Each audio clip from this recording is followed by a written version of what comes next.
우리가 지난주에 문제가 아닌 예수 그리스도를 바라보자라는 내용으로 함께 말씀을 나눴습니다. 기억하십니까? 하나님께서 우리에게 도전을 주셨습니다. 우리 삶에 많은 문제들이 있는데 문제들이 일어날 때마다 정말 믿음을 가지고 예수 그리스도를 바라보면 우리가 신비한 경험들을 우리가 하게 될 것이다, 이렇게 말씀을 나눴습니다. 문제는 우리가 참 믿음이 없는 것 같아요. 그렇죠? 예수 그리스도만 바라보면 모든 복의 근원이시고 생명의 근원이시고 모든 것의 근원 되신 그분을 묵상하고 그분을 바라보면 그분이 우리의 삶의 모든 문제를 해결해 주신다, 이렇게 말씀하셨음에도 불구하고 우리가 계속 문제에 집착하고 또 걱정하고 근심하고 참 우리가 믿음이 없는 것 같습니다. 정말 우리가 회개하고 정말 예수 그리스도만 바라볼 때 예수 그리스도를 통해서 이번 기회에 정말 우리 삶의 큰 무기들을 하나씩 좀 가졌으면 좋겠어요. 예수를 바라보면 정말 우리 어떤 그 문제도, 우리가 해결할 수 없는 그 문제도 주님이 해결해 주신다. 이게 딱 우리의 무기로 딱 자리 잡으면요, 앞으로 우리 인생을 살아갈 때 여러분에게 큰 정말 도움이 되실 것입니다. 그럼 믿음 생활은 아주 심플한 겁니다. 그죠? 성경은 믿음 생활이 굉장히 심플하다고 가르치는데 우리 인간들이 자꾸 그것을 복잡하게 만드는 것 같아요. 이렇고 저렇고 막 그렇게. 믿으면 정말 주님 앞에 그 신뢰를 드리고 주님만 온전히 바라보면 하나님이 하신다. 이것을 우리가 정말 이번 기회에 우리의 삶에서 완전히 배워서 그 어떤 큰 문제가 우리 가운데 파도처럼 다가와도 이거는 더 이상 나를 죽일 수 없다. 나는 그 문제 뒤에 서 계신 더 큰 예수 그리스도를 바라보겠다. 다짐하시고 그렇게 잘 헤쳐나가실 수 있기를 주님의 이름으로 축원드립니다. 자, 오늘 예수라면 어떻게 할 것인가 라는 제목으로 함께 말씀을 좀 나누려고 하는데요, 우리 인간의 삶은 우리가 무엇을 선택하느냐, 그것으로 만들어지는 것이 우리의 삶이다 라고 얘기해도 과언이 아닙니다. 그렇죠? 내가 어떤 것을 선택하느냐, 이 선택이 계속해서 모여서 나라는 오늘 현재의 모습을 만들었습니다. 그래서 내가 뭘 선택하느냐, 이것은 우리에게 너무너무나 중요한 문제입니다. 어떻게 하면 우리가 바른 것을 선택할 수 있을까? 옳은 것을 항상 선택할 수 있을까? 이것이 우리에게 챌린지인데, 문제는요, 우리에게 늘 그것들을 선택할 능력이 없다는 거죠. 우리가 늘 옳은 것들을 선택할 수 있는 능력만 있다면 이게 뭐가 문제가 되겠습니까? 그죠? 근데 우리의 인사이드에는 언제든지 어떤 상황이 닥치면 바르고 옳은 것을 선택할 능력이 없습니다. 우리에게 중요한 선택들이 우리 인생에 있습니다. 뭐가 중요할까요? 배우자. 여러분, 배우자를 잘 선택하셨습니까? 근데 왜 이렇게 자꾸 싸우는지 모르겠어요. 나름대로 배우자를 잘 선택해서 살아가는데 왜 이렇게 잘 싸우는지 모르겠습니다. 사실 우리가 서로가 이렇게 끌리는 거는 나랑 너무 달라서 끌리는 거래요. 그래서 집안의 반대에도 불구하고 너무 다르다. 그런데 내가 끌리니까 결혼을 했습니다. 그 사람을 선택했습니다. 그래 놓고 우리가 평생 싸우면서 갑니다. 참 아이러니가 아닐 수 없습니다. 또 중요한 문제들이 있죠. 전공. 여러분 가운데 내 전공대로 지금 일하는 분이 혹시 계세요? 많지 않다 그렇습니다. 10몇 프로도 안 된다 그래요. 보통 내 전공하고 다른 분야의 일들을 그렇게 해나간다 그래요. 친구, 정말 중요한 선택 아니겠습니까? 좋은 친구를 잘 선택하셨습니까? 제가 아는 분은 이 고등학교 때인가 친구를 잘못 선택해가지고 독서실 가가지고 공부는 안 하고 술, 담배를 배워가지고 30년이 넘게 술독에 빠져서 그러다가 주님께 돌아왔다, 이런 분도 계십니다. 이렇듯 우리에게 중요한 선택들이 있는데 그동안 그 선택들을 우리가 생각해 보면 정말 내가 그 선택을 잘했던가 생각을 아니할 수가 없습니다. 그렇다면 어떻게 하면 앞으로 남은 우리의 인생에서 정말 언제나 옳고 바른 선택을 우리가 할 수 있겠는가?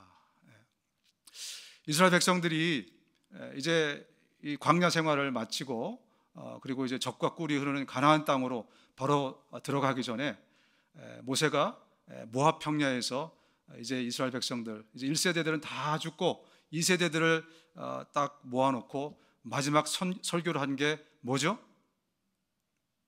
신명기, 잘 알고 계시네요. 신명기입니다. 이 신명기는 모세의 설교입니다.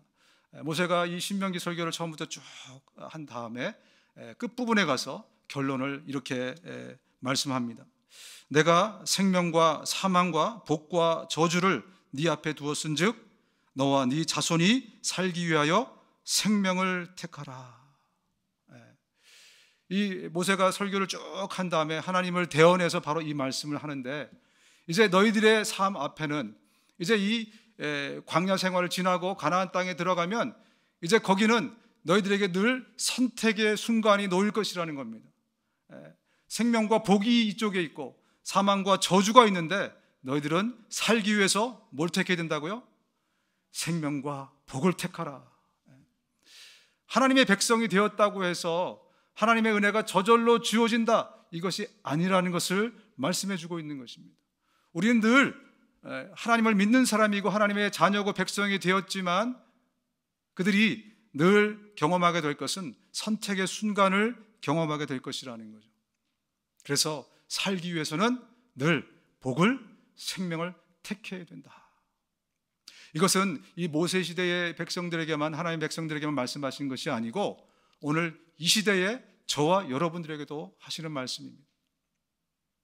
우리가 하나님의 은혜 안에서 살아간다고 해서 늘 그 은혜가 우리에게 그냥 저절로 주어지는 것이 아니라는 거예요. 정말 그 절체절명의 순간에 내가 무엇을 택하느냐에 따라서 내가 죽기도 하고 살기도 하고 내가 복을 받기도 하고 저주를 받기도 하고, 그것은 오늘날에도 그러한 삶이 우리에게 지속된다는 것입니다. 그렇다면 어떻게 하면 우리가 정말 복된 선택을 늘 해갈 수 있을 것인가? 이것이 우리의 숙제가 아니겠습니까? 오늘 본문의 말씀을 통해서 그 비결을 우리가 한번 살펴보기 원합니다. 우리 본문으로 돌아가겠습니다. 본문으로 돌아가서 13장 44절 45절입니다. 그 다음 안식일에는 온 시민이 거의 다 하나님의 말씀을 듣고자 하여 모이니 유대인들이 그 무리를 보고 시기가 가득하여 바울이 말한 것을 반박하고 비방하거늘. 오늘 본문의 첫 구절은 참으로 안타까운 선택의 실패의 케이스를 말씀을 하고 있습니다. 아주 치명적인 선택의 실패 케이스, 일부 유대인들이 만들었던 빅 미스테이크를 본문이 먼저 소개를 하고 있습니다. 지금 이 복음을 듣기 위해서, 바울의 설교를 듣기 위해서 비시디의 안디옥에 있는 그 시민들의 거의 다 하나님의 말씀을 듣고자 하여 모이니, 거의 다가 모였대요. 아마 이 비시디 안디옥 도시가 생긴 일에 전무후무한 일이었을지도 모릅니다. 굉장히 많은 사람들이 지금 거기에 모였습니다. 그것은 우리에게 무엇을 보여주고 있습니까? 그만큼 그 비시디의 안디옥에 있는 사람들이 하나님의 생명에 대해서 갈급했다는 것입니다. 그 많은 사람들이 생명의 소리를 듣기 위해서 모였는데 일부 유대인들은 그 생명을 사모하기는커녕 시기와 질투가 발동이 되어서 오히려 그 복음을, 생명을, 그 복을 그냥 거부하는 잘못된 엄청난 미스테이크를, 선택의 미스테이크를 만든 거죠. 가장 중요한 선택 아니겠습니까? 그들의 인생에서 정말 가장 중요한 인생 최고의 복과 선물을 그들은 그냥 걷어차버린 것입니다. 그래서 사망과 저주를 선택한 것입니다. 그리고 이 복음을 전하는 바울과 바나바를 핍박하고 오히려 그들을 쫓아버리는 정말 빅 미스테이크를 그들이 만들게 되었다는 것입니다. 왜 그들은 이 복과 생명, 사망과 저주, 이걸 합해서 해필이면 이 사망과 저주를 선택했을까? 여러분, 복과 생명을 선택하는 일에는요, 하나님의 은혜가 반드시 필요합니다. 하나님께서 은혜 주시지 않으면 그러면 우리는 그것을 알아볼 수가 없어요. 성경은 일반적인 사람들, 하나님을 모르는 사람들의 영적인 상태, 그들의 상태를 이렇게 말씀하고 있습니다. 이사야서 44장 18절입니다. 함께 읽어보겠습니다. 시작. 그들이 알지도 못하고 깨닫지도 못함은 그 눈이 가리워져서 보지 못하며 그 마음이 어두워져서 깨닫지 못함이라. 이게 일반적인 사람들의, 은혜가 임하기 전에 사람들의 상태라는 거예요. 뭐 잘못됐다 이게 아니라 눈이 감겨져 있습니다. 그래서 스스로는 볼 수가 없어요. 마음이 어두워져 있습니다. 그래서 빛을 비춰주지 않으면 이 마음의 어둠이 떠나갈 수가 없는 것입니다. 이게 우리가 은혜를 입기 전에 상태라는 것입니다. 그래서 하나님의 은혜가 임해야 되는 겁니다. 그렇다면 누구에게 하나님의 은혜는 임하는 것인가? 그러면 은혜 받은 사람이 정해져 있고 은혜 받지 못할 사람이 정해져 있는가? 이런 질문이 나올 수 있지 않겠습니까? 누구에게 하나님의 은혜가 임하는가? 따라 하시겠습니다. 하나님 마음이다. 하나님 마음이다. 하나님은 하나님이시기에 하나님이 누구에게 은혜를 줄 것인가는 하나님의 마음에 달려있는 것입니다. 그게 성경이 말씀하는 거예요. 토기장이도 이 진흙을 가지고 내가 귀에 있을 것으로 만들고 혹은 천이 있을 그릇으로 만드는데 하물며 조물진 하나님인 내가 너에게 은혜를 주고 그렇지 않고를 결정할 수 있지 않겠느냐, 그 말씀을 하고 있지 않습니까? 첫 번째로는 하나님의 마음에 따라서 하나님이 은혜를 주시기도 하고 그렇지 않기도 한다고 분명히 하나님의 하나님 되심을 선포하십니다. 그리고 두 번째가 뭐냐면, 저는 이게 더 중요하다고 생각합니다. 왜냐하면 하나님의 은혜 주심은 모두에게 다 열려있기 때문에 그래요. 저는 그렇게 믿습니다. 하나님은 모든 사람이 구원에 이르기를 원하신다고 말씀하셨기 때문에 저는 그런 하나님이라고 믿습니다.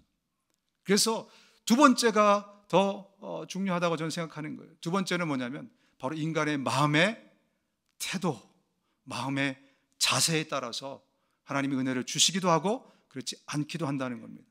우리 인간 측면에서 보면 이게 훨씬 더 중요한 거죠, 그죠? 하나님의 마음 우리가 어쩔 수 없어요. 왜? 하나님 거니까. 그런데 우리 인간 측면에서 보면 내 마음이 어떠냐에 따라서, 예수님은 이렇게 말씀하셨어요. 예수님은 신약에 이렇게 말씀하십니다. 심령이 가난한 자는 복이 있나니 천국이 그들의 것이며.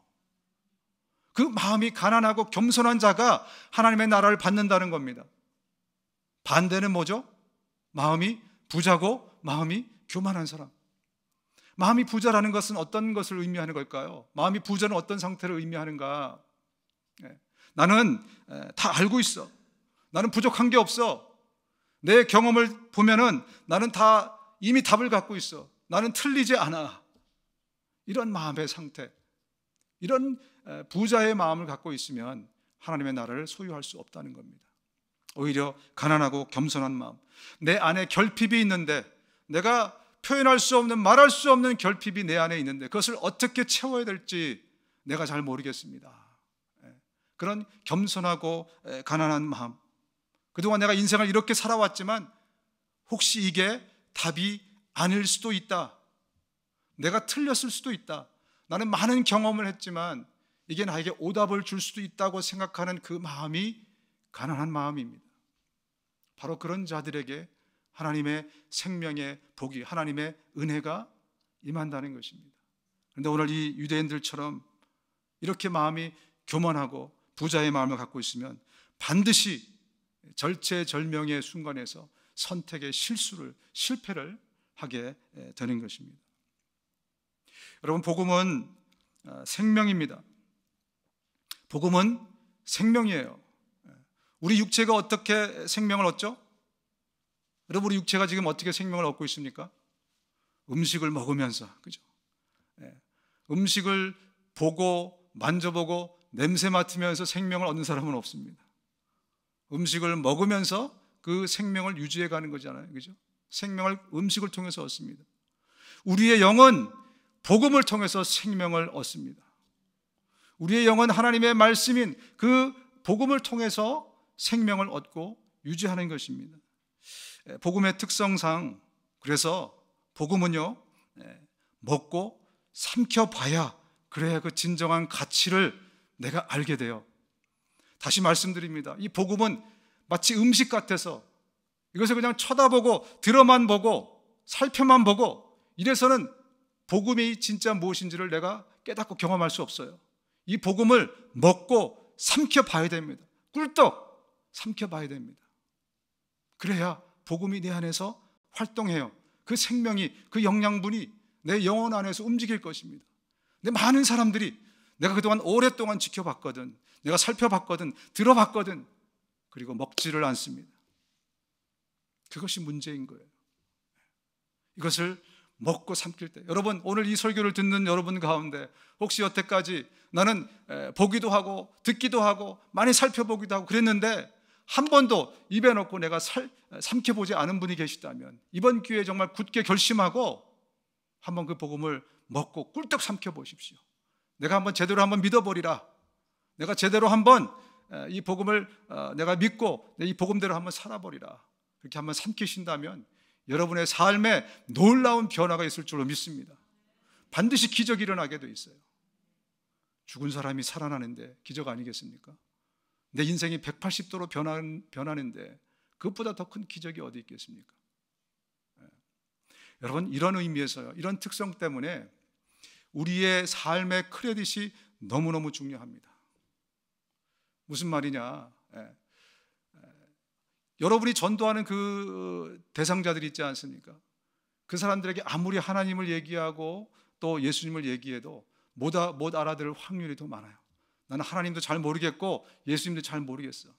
그런데 내가 삶의 나의 언행 심사를 통해서, 나의 인격을 통해서 그분에게 인정받으면 그분이 어떻게 반응하냐면, 나는 예수님도 하나님도 잘 모르겠지만 내가 당신을 믿고 내가 신뢰하는 당신이 먹어보라 그러니까 내가 먹어볼게, 이런 반응이 나옵니다.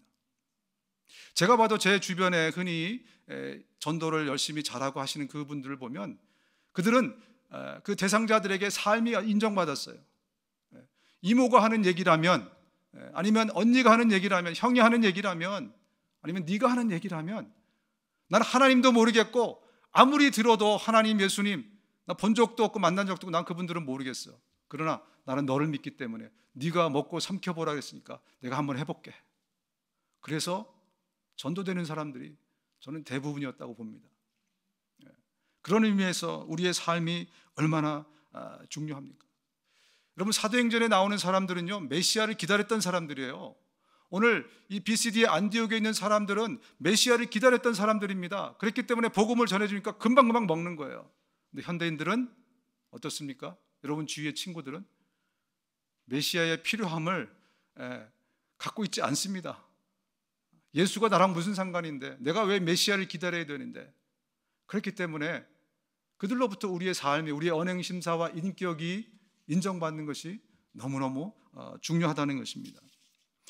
여러분의 언행심사는, 여러분의 인격은 과연 어떤 평가를 받고 있습니까? 주변 사람들에게 정말 내가 신뢰할 만한 사람인가? 너 이거 먹어봐 그랬는데 속으로 이게 독인지 약인지 어떻게 하고 어떻게 알고 먹어? 이런 반응이 나올 사람들이 있습니다. 정말 세상 사람들과 똑같이 거짓말하고 욕하고 모함하고 불평하고 뒷담화하고 늘 부정적이고, 우리가 그렇게 인식이 되고 그런 인격을, 그런 언행심사를 가지고 살아간다면 오히려 세상의 고등 종교를 믿는 사람들보다 훨씬 못한 그런 인격을 갖고 있는 것입니다. 우리 세상의 고등 종교를 믿는 사람들은요, 정말 이 인격과 또 이 도덕적인 기준이 굉장히 높아요. 그래서 함부로 거짓말하지 않습니다. 함부로 속이거나 모함하거나 함부로 그렇게 이 비인격적인 일들을 하지 않습니다. 그런데 예수 믿는다는 사람들이, 여러분 정말 성경은 우리에게 굉장히 높은 도덕적인 윤리적인 그런 기준을 우리에게 말씀하고 있다는 것을 우리가 기억해야 됩니다. 그리고 세상은 나를 통해서 하나님을 본다는 사실을 기억하십시오. 세상은 예수님을, 하나님을 본 적도 없습니다. 그래서 나의 인격을 통해서, 나의 신앙 인격을 통해서 예수님을 보고 하나님을 본다는 사실을 우리가 반드시 기억해야 됩니다. 여러분, 이 유대인들뿐만이 아니라 또 한 케이스, 그 다음 구절을 보면 이제는 하나님을 믿어보려는 이방인들의 실패의 케이스가 그 다음 구절에 나옵니다.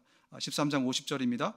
이에 유대인들이 경건한 귀부인들과 그 성내 유력자들을 선동하여 바울과 바나바를 핍박해 하여 그 그 지경에서 쫓아내니. 경건한 귀부인들이라는 사람들이 나오는데, 이 사람들은 누구냐? 학자들에 의하면 당시에는 이 회당에 유대인들만 모인 것이 아니라 하나님을 믿어보려는 이방인들, 대부분 아마 로마 사람들이겠죠. 로마의 귀족들, 그들이 회당에서 함께 예배를 드렸다고 합니다. 이들이 유대인으로 개종을 한 건지 안 한 건지는 학자들마다 의견이 분분합니다. 그런데 여기서 이야기하는 대부분의 경건한 귀부인들이라는 것은 이제 좀 지체가 높은 그런 사람들이겠죠. 그러면서 이 유대교를 가져보려는, 하나님을 믿어보려고 함께 회당에 와서 예배드리던 그런 사람들이었다는 것입니다. 이 사람들이 바로 이 일부 유대인의 꾀임에, 설득에, 선동에 넘어간 것입니다. 거기서 바른 판단을 해야 되어야 될 텐데 바른 판단을 하지 못하고 그냥 그들에게 휩쓸려서 같이 바울과 바나바를 핍박하고, 그리고 힘 있는 자신들의 남편을 동원해서 결국은 바울과 바나바를 쫓아내는 굉장히 심각한 선택의 오류를 범하게 됩니다. 여러분, 그런데 오늘 본문과 같은 똑같은 상황이 사도행전 17장에도 나옵니다. 나중에 사도행전 17장을 우리가 또 보게 될 텐데요, 저 바다 건너 데살로니가 지역에서도 똑같은 일이 벌어졌어요. 거기서도 바울이 가서 복음을 전했습니다. 그랬더니 거기에 또 일부 유대인들이 일어나서 바울을 핍박하기 시작하고 또 바울을 쫓아내려고 합니다. 그리고 거기에도 이런 경건한 귀부인들이 있었습니다. 경건한 귀부인들, 우리 17장 3절 5절 제가 읽어드리겠습니다. 내가 너희에게 전하는 이 예수가 곧 그리스도라 하니 그 중에 어떤 사람 곧 경건한 헬라인의 큰 무리와 적지 않은 귀부인도 고난을 받고 바울과 실라를 따르나, 그러나 유대인들은 시기하여 저자의 어떤 불량한 사람들을 데리고 때를 지어서 성을 소동하게 하여. 여기서도 똑같이 바울이 복음을 전했는데 여기서도 이 유대인들이 일부 유대인들이 일어나가지고 사람들을 선동하면서 또 이 깡패들을 동원해가지고 바울과 바나바를 핍박하기 시작합니다. 그런데 여기 있었던 경건한 귀부인들과 이방인들은 달랐습니다. 저 비시디 안디옥에, 즉 갈라디아 지역에, 거기가 갈라디아 지방이거든요. 갈라디아 지방에 있던 사람들과 여기에 바다 건너 데살로니가 지역에 있던 사람들은 똑같은 일이 일어났음에도 불구하고 선택에 엄청난 차이가 있었다는 거죠. 정반대의 선택을 한 겁니다. 여기서는 복과 생명을 선택했습니다. 뭐가 달랐을까요? 그들의 차이는 뭐였을까요? 데살로니가를 보면서, 데살로니가 전서를 살펴보면서 그들의 근본적인 차이를 하나 발견했습니다. 데살로니가 전서 2장 13절입니다. 2장 13절 함께 우리가 읽어보겠습니다. 시작.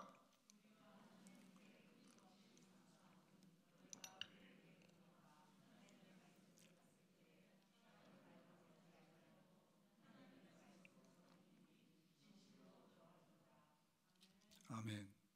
그들의 근본적인 차이가 바로 여기에서 드러났습니다. 이 데살로니가 지역의 사람들은요, 하나님의 말씀을 들을 때 사람의 말로 받지 않고 하나님의 말씀으로 받았다는 것입니다. 여러분, 이 말씀을 들을 때마다 고민이 생기지 않습니까? 정말 목사들이 하는 그 설교와 그 내용들이 정말 하나님의 말씀일까? 여러분, 저도 똑같은 상처를 받았습니다. 저도 여러분과 똑같은 상처를 받았는데 하나님이 이 자리에 세우셔서 저도 하나님이 세우셨기 때문에 할 수 없이 하나님의 말씀을 전하는 자가 됐어요.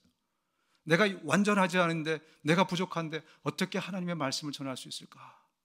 근데 하나님이 저에게 무슨 말씀을 하셨냐면, 네가 아니라도 너랑 비슷한 또 불완전한 누군가를 세워서 나는 나의 말씀을 전할 것이다. 천사가 아닌 온전하지 않은 사람을 통해서 나는 계속해서 이 일을 하게 될 것이다 라고 말씀하셨습니다. 여러분, 저도 똑같은 상처가 있습니다. 어릴 때부터 저는 교회를 다녔기 때문에 여러분만큼 굉장히 많은 설교를 들었고 부흥 강사들의 이야기, 어떨 때는 정말 얼토당토하는 그런 이야기들 때문에 상처를 받았습니다. 그런데 언제까지 우리가 그 상처에 놓여서 정말 소중한 것을 잃어버릴 것인가?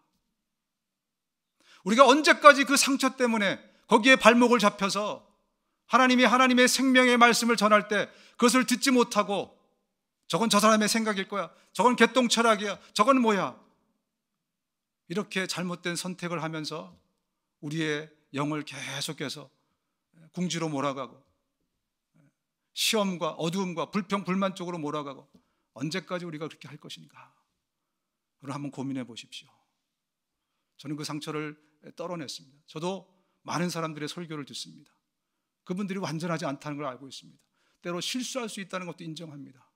그러나 나는 그 뒤에 계신 하나님을 바라보기에, 하나님께서 불완전한 인간을 통해서 하나님의 말씀하신다는 것을 분명히 말씀하고 계시기에 저는 그분보다 그 뒤에 계신 하나님을 봅니다. 여러분도 그 상처를 덜어내십시오. 그래서 하나님의 말씀을 받을 때는 사람의 말로 받지 않고 하나님의 말씀으로 받으십시오. 그것이 우리에게 축복입니다. 그 선택을 하시기 바랍니다. 우리가 내리는 선택 중에 정말 잘한 선택이 될 것입니다. 우리를 복되게 하고 생명이 넘치는 선택으로 만들어 가실 것입니다. 여러분, 데살로니가 지역에서 바울이 얼마 동안 복음을 전했는지 혹시 아십니까? 나중에 바이블 아카데미 신약편에 나올 텐데 혹시 아십니까? 아마 많이들 모르실 거예요. 데살로니가 교회에서 only 3 weeks, 딱 3주 말씀을 전했어요. 딱 3주 복음을 전하고 쫓겨납니다. 그런데 그가 고린도 지역에 나와서 밑으로 내려와서 베레아를 통해서 고린도에 와서 거기서 1년 8개월 거의 2년 동안 사역을 막 하고 있는데 엄청난 소식이 들려옵니다. 딱 3주 하고 쫓겨났는데 거기서 교회가 생겼다는 거예요. 데살로니가 교회가 거기서 바로 생긴 겁니다. 이 사람들은 하나님의 말씀을 들을 때 사람의 말로 듣지 않고 하나님의 말씀으로 듣는 사람이었기 때문에 아주 짧은 기간이었지만 그 안에 엄청난 영적인 변화들이 생겨난 거예요. 그래서 우리 같이 한번 읽어봅시다. 데살로니가전서 1장 6절입니다. 어떻게 바울이 최고의 칭찬을 이 데살로니가 사람들에게 하는지 한번 읽겠습니다. 시작. 여러분은 많은 환난을 당하면서도 성령께서 주시는 기쁨으로 말씀을 받아들여서 우리와 주님을 본받는 사람이 되었습니다. 할렐루야. 3주밖에 교육받지 못했는데 그들의 이 가난한 마음, 정말 하나님의 말씀을 대하는 이 태도, 이것 때문에 그들은 거기에 정말 든든한 그리스도인, 바울이 늘 강조하는 게 뭡니까? 내가 그리스도를 본받는 것처럼 너희도 나를 본받으라. 이 얘기를 여러 군데 하고 있습니다. 그들이 이미 본받는 사람이 되었다는 것은 엄청난 칭찬이 아닐 수 없습니다. 자, 본받는 자란 어떤 말인지 지난번에 제가 한번 나눈 적이 있는데요. 예전에 이거는 미메이테스라는 단어입니다. 미메이테스. 이것은 영어로는 imitator, follower라는 뜻입니다. 예수님을 모방해서 쫓아가는 사람이라는 그런 의미죠. 그렇다면 그들의 삶에서 늘 예수님을 모방하고 쫓아가는 사람이라는 것은 뭘 얘기하겠어요? 예수님이라면 어떻게 할 것인가? 왜 예수님을 모방하고 쫓아가니까? 그게 그들의 삶의 중심에 자리 잡게 된 사람들이라는 거죠. 예수님이라면 어떻게 생각하고 이런 상황이 닥쳤을 때 어떻게 판단하실까? 그거를 늘 생각하는 사람들이에요. 늘 예수님을 쫓아가고 예수님을 닮으려고 노력하니까. 예수님의 걸음걸이를 닮겠습니까? 예수님의 표정을 닮으려고 했겠습니까? 예수님의 삶을 닮으려고 했지 않겠습니까? 예수님의 인격을 닮으려고 했지 않겠습니까? 그러니까 그들의 중심에는 늘 어떤 환경이 벌어지면 과연 예수님이라면 어떻게 하실까? 이 질문을 가지고 움직이는 사람이 됐다는 거예요. 여러분, 바울이 강조하고 있는, 그의 서신서마다 강조하고 있는 내용 중에 하나가 바로 이겁니다. 우리가 우리의 삶이 예수님처럼 닮아야 되는데, 그렇다면 우리가 경험하는 많은 사건과 사고 중에서 여러분들은 그 마음의 중심에 과연 예수님이라면 어떻게 생각하고 판단하고 처리하셨을까를 가지고 살아가십니까? 그렇다면 여러분들은 늘 바른 선택, 바른 복된 선택을 할 수 있게 됩니다. 이것을 바울이 계속해서 강조하고 있는 것입니다. 이 데살로니가 사람들은 이렇게 칭찬받는 사람이었어요. 근데 나중에 제가 갈라디아서를 보니까 그 비시디아 안디옥이 갈라디아 지방의 그 중심에 있거든요. 그래서 갈라디아 교회 그러면 그 비시디아 안디옥을 중심으로 한 그 지역의 교회들을 이야기하는 겁니다. 이 사람들에게는 바울이 이렇게 책망합니다. 갈라디아서 3장 1절입니다. 어리석도다 갈라디아 사람들아, 예수 그리스도께서 십자가에 못 박히신 것이 너희 눈앞에 밝히 보이거늘 누가 너희를 꾀더냐. 또 넘어갔어요. 지난번에도 넘어갔는데 또 넘어갔어요. 문제가 뭡니까? 이들의 삶의 중심에는 예수님이라면 어떻게 하실까? 그 기준이 없는 겁니다. 그 질문이 없는 것입니다. 그러니까 사람들이 와서 이렇게 얘기하면 여기에 넘어가고 저렇게 얘기하면 저렇게 넘어가고, 지금 율법주의자들이 또 들어와가지고 교회를 어지럽게 하니까 거기에 또 넘어가는 겁니다. 할례를 받아야 돼. 예수를 믿어도 할례는 또 꼭 받아야 돼. 이렇게 얘기하니까 정말이야? 그래? 또 거기에 넘어간 겁니다. 바울이 굉장히 이 foolish Galatians 하면서 정말 굉장한 책망을 하게 됩니다. 여러분, 바울과 바나바는 어디를 가든지 핍박을 받게 됩니다. 어디를 가든지 환난을 당하게 돼요. 어디를 가든지 이런 저항 세력에 의해서 쫓겨나고 힘든 고난의 시간을 겪습니다. 무엇 때문에? 바로 진리 때문에 그렇습니다. 저와 여러분들은 진리를 다루는 사람들입니다. 생명을 다루는 사람들이에요. 우리 그리스도인들은 진리와 생명을 다루는 사람들입니다. 그저 우리는 좋은 소식이라든지 소문을 사람들에게 말해주는 사람이 아니에요. 생명의 소식, 진리의 소리를 사람들에게 전하는 사람들입니다. 그렇기 때문에 우리가 진리를 전했을 때는 어떤 현상이 세상에서 일어나는지를 잘 알고 계셔야 낙담하지 않습니다. 시험 들지 않습니다. 이걸 잘 모르고 나는 하나님의 일이라고 했는데 왜 이런 일이 내 삶에서 일어나지? 그렇게 되면 우리가 낙담하게 되고 시험에 들게 되어 있어요. 여러분, 진리는 100% 저항을 받게 되어 있습니다. 유사한 진리를 우리가 전하게 되면, 진리하고 매우 비슷하지만 유사한 진리를 전하게 되면 사탄이 먼저 알아봅니다. 절대 방해가 없습니다. 어디든지 잘 민글될 수 있어요. 그러나 진짜 진리를, 예수 그리스도의 죽으심과 부활과 그 생명을 우리가 전하게 되면 직장에서나 친구들 사이에서나 어디에서나 저항을 받게 되어 있다는 것을 우리가 반드시 알아야, 그래야 낙담하지 않습니다.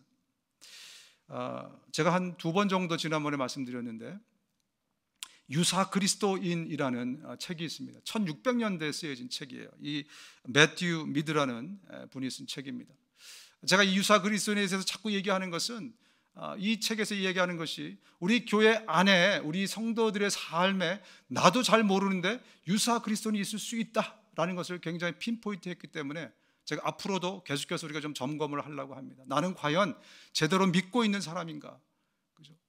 나는 정말 잘했다고 생각했는데 하나님 앞에 딱 섰을 때 너 가짜야? 이거보다 더 곤란한 일이 어디 있겠습니까? 근데 문제는 목사도 목자도 우리의 내분을 잘 모른다는 거예요. 누가 잘합니까? 나는 알 수 있어요. 그죠? 내 양심이 있고 나는 나를 알 수 있으니까 늘 살펴봐야 된다는 것입니다. 이 유사 그리스도인들의 특징은 뭐냐면 정말 교회 일에 열심을 따라갈 사람이 없다고 합니다. 정말 헌신되어 있어요. 정말 헌금 생활도 잘하고 봉사 생활도 잘하고 예배 참석도 잘하고 흠잡을 데가 없습니다. 그런데 문제가 발생하면 그 삶에서 나타나는 신앙 인격은, 그 언행 심사는 전혀 그리스도인답지 않은 그런 일들이 그때 밝혀지게 된다는 것입니다.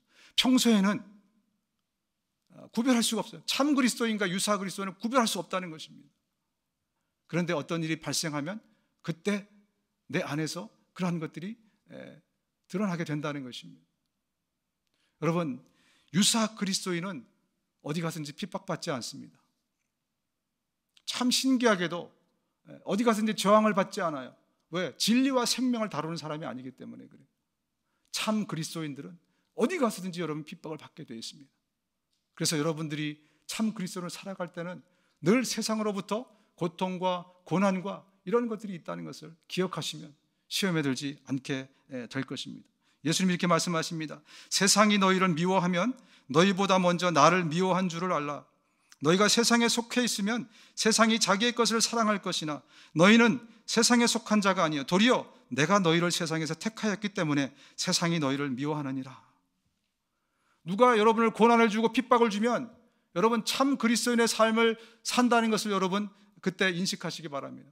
내가 진리를 전하기 때문에, 복음을 전하기 때문에, 생명을 전하기 때문에 또 그리스도를 닮은 자로 살아가기 때문에 나에게 이런 핍박이 있구나. 나는 세상에 속해 있었으면 우리는 핍박받지 않을 것입니다. 우리가 예수 안에 들어있기 때문에. 그래서 세상이 사실 나를 미워하는 게 아니에요. 세상은 예수를 미워하는 겁니다. 세상은 진리를 미워하는 겁니다. 그 복음을 미워하는 겁니다. 생명을 미워하는 거예요. 그러니까 우리가 대신 그 미움을 받는 것이라는 것입니다. 참 그리스도인으로 여러분 사십시오. 핍박을 받더라도, 환난과 고통을 받더라도 여러분의 삶이 정말 주님께 인정받는, 주님을 닮아가는, 그 자취를 따라가는 그런 삶이 되실 수 있기를 주님의 이름으로 축원드립니다. 바울과 바나바가 지금 1차 선교 여행을 떠난 후에 가장 힘든 시간을 맞이하고 있습니다. 개인으로 어떤 여태까지 챌린지를 받았지만 지금 처음으로 집단적인 영적 방해를 지금 받게 됩니다. 이 영적으로 굉장히 지금 힘들고 어려운 그런 선택의 순간에 놓였을 것입니다.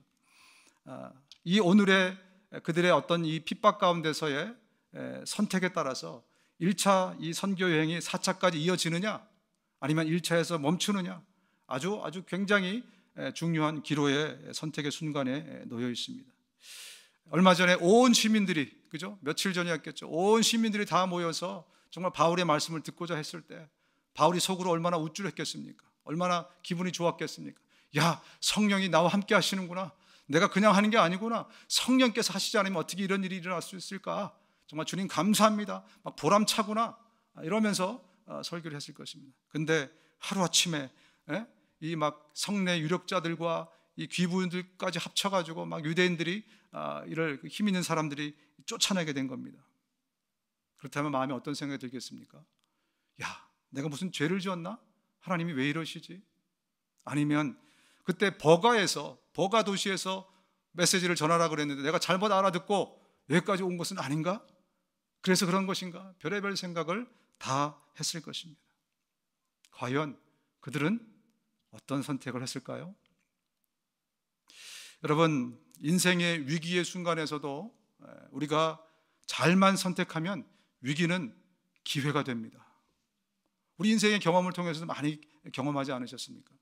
어떤 위기가 다가오든지 간에 그 위기의 순간에 우리가 잘만 선택하면 그것은 오히려 전화위복이 되어서 우리에게 기회가 된다는 것입니다. 찰스 쉘턴이라는 분이 지은 책이 있습니다. 그분의 발자취를 따라서라는 책인데 부제가 뭐냐면 예수라면 어떻게 했을 것인가. 우리에게는 예수라면 어떻게 했을 것인가로 더 잘 알려져 있는 책입니다. 그분의 발자취를 따라가니까 그러면 예수라면 어떻게 하실 것일까를 늘 마음의 생각에 품고 살아간다는 그런 의미겠죠. 책의 내용을 간단하게 말씀드리면 어떤 가난한 사람이 아주 부자 교회에 들어옵니다. 근데 그 교회 목사님은 목회를 잘하고 있다고 생각했었어요. 교회도 막 커지고 막 여러 가지 일들이. 근데 그 사람이 들어와 가지고 이 그리스도인들의 이기심에 대해서 막 얘기를 하면서 당신들도 예수라면 어떻게 할 것인가를 생각하면서 살아야 되지 않겠습니까? 그러고 나서 심장마비로 죽었어요. 그래서 그 교회 담임 목사님이 큰 충격을 받습니다. 그리고 우리가 이 사람의 말에 따라서 1년 동안 한번 실험을 해봅시다. 정말 예수라면 어떻게 할 것인가를 우리가 질문을 하면서 우리가 한번 1년 동안을 지내봅시다. 그러면서 교인들과 함께 그 도전을 이제 시작합니다. 그래서 어떤 상황이 몰리면 과연 예수라면 어떻게 판단하시고 어떻게 결정하셨고 어떻게 선택하셨을까를 교인들이 이제 삶의 어플라이를 하기 시작합니다. 그래서 어떤 신문사를 운영하는 사람들은 광고주한테 휘둘려서 가짜 뉴스를 이제 안 보내고 예수라면 어떻게 해야 되죠? 돈을 안 받더라도 정직한 뉴스를 보내게 됩니다. 그러다 보니까 교회만 변하는 것이 아니라 사회까지 변하게 된다는 그런 내용이에요. 예수라면 어떻게 할 것인가? 우리 90년대에도 제 기억에 WWJD 그래서 What would Jesus do? 그래가지고 막 뭐 헤어밴드도 하고 뭐 모자에도 쓰고 특히 이제 흑인들이 굉장히 많이 티셔츠도 만들어 입고 그랬던 기억들이 있습니다. 예수라면 어떻게 할 것인가? 이것은 우리에게 아주 중요한 질문이자 기준입니다. 예수님을 따라가는 사람들에게, 예수님을 따라가고 그분을 모방하면서 사는 사람들에게 중요한 것은 이미테이터로서, 팔로워로서 중요한 것은 바로 이 질문 앞에 우리가 늘 서야 된다는 겁니다. 과연 예수라면 어떻게 할 것인가? 성경을 보니까 이거는 이 찰스 쉘턴이 던진 질문이 아니고 바로 바울이 던진 질문입니다. 바울이 이렇게 얘기합니다. 내가 그리스도를 본받는 자가 된 것 같이 너희는 나를 본받는 자가 되라. 똑같은 단어를, 데살로니가 교회 교인들을 칭찬했던 똑같은 단어를 썼습니다. 미메이테스, 이미테이럴, 팔로워. 나는 예수님의 발자취를 쫓아가면서 그분을 흉내내는 사람인데, 그래서 삶에서는 늘 내 중심에는 과연 예수님이라면 어떻게 생각하고 어떻게 행하셨을까를 생각하는 사람인데, 너희도 나 같은 사람이 되어야 되지 않겠느냐. 바로 바울의 이야기였던 것입니다. 위기의 순간에 바울과 바나바는 오히려 바로 이 질문을 가지고 위대한 결정을 내리게 됩니다. 이 순간에 포기할 것이냐, 예수님이라면 어떻게 할 것이냐. 그러면서 그들은 위대한 결정을 내리게 되는데, 이제 공식적으로 선교의 방향이 유대인들이 아니라 이방인들에게로 그렇게 향하게 되는 공식적인 계기가 됩니다. 그래서 본문 46절에 이렇게 선포합니다. 바울과 바나바가 담대히 말하여 이르되 하나님의 말씀을 마땅히 먼저 너희에게 전할 것이로되 너희가 그것을 버리고 영생을 얻기에 합당하지 않은 자로 자처하기로 우리가 이방인에게로 향하노라. 이제 공식적인 선포가 바울과 바나바에 의해서 만들어집니다. 그리고 앞으로의 선교여행은요, 2차부터 4차까지 이 선교여행은 이방인들을 위한 선교로 그 방향이 완전히 공식적으로 이렇게 턴어라운드가 되는 그러한 계기가 됩니다. 자, 47절 49절입니다. 주께서 이같이 우리에게 명하시되 내가 너를 이방의 빛으로 삼아 너로 땅끝까지 구원하게 하리라 하셨느니라 하니 이방인들이 듣고 기뻐하여 하나님의 말씀을 찬송하며 영생을 주시기로 작정된 자는 다 믿더라. 주의 말씀이 그 지방에 두루 퍼지니라. 여기서 영생을 주기로 작정된 자는 다 믿게 되었다라는 것은 누구는 영생이 이미 주어져 있고 누구는 저주받기로 결정이 되어 있고 그런 의미가 아닙니다. 영생을 받기로 작정된 그 이방인들이 다 구원을 받게 되었다, 그 의미입니다. 그러면서 51절 52절입니다. 두 사람이 저희를 향하여 발에 티끌을 떨어버리고 이고니온으로 가거늘 제자들은 기쁨과 성령이 충만하니라. 왜 발에 먼지를 떨었을까요? 예수님이 그렇게 시키셨습니다. 이것은 방문 판매하는 물건이 아닙니다. 복음은 그 정도로 가치 없는 것이 아닙니다. 예수님의 핏값으로 사신 것이 바로 복음입니다. 그 엄청난 복음의 앞에서 선택의 실수를 했을 때는 그것은 당신이 책임져야 된다. 아주 엄중한 표시로 그렇게 한 것입니다. 그러고 보면 저와 여러분들 살면서 가장 잘 내린 결정, 바로 이 자리에 있는 것입니다. 우리가 예수를 믿게 되는 것입니다.